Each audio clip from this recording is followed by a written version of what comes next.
my activity, I chose the math standard count to tell the numbers.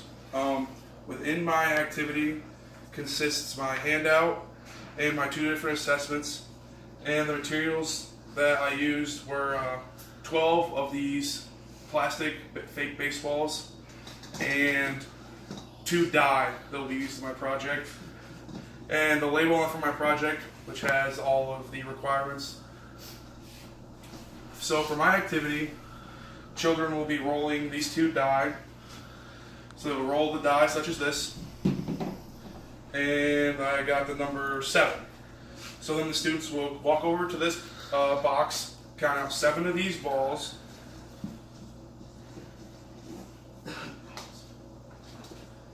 and then for developmentally appropriate distance, I would have it measured off and have tape on the ground. And then I'd have the students underhand toss the balls into the box, just like this.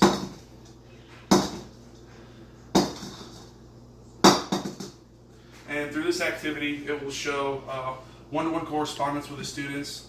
For when they count the number of dots on the die, it shows that math standard for them counting, and it also shows one-to-one correspondence by them picking out each one of these balls and counting out the correct number.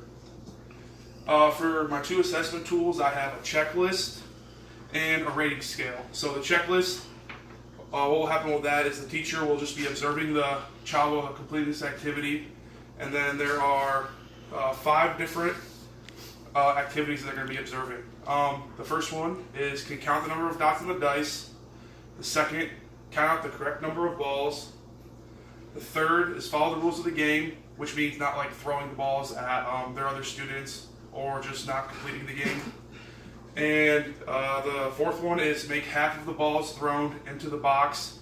And the fifth is work well with other students. So for the checklist, after the teacher has observed or while they're observing this, they'll just go through and observe whether this activity was observed or not. So they'll just check yes or no if they did these.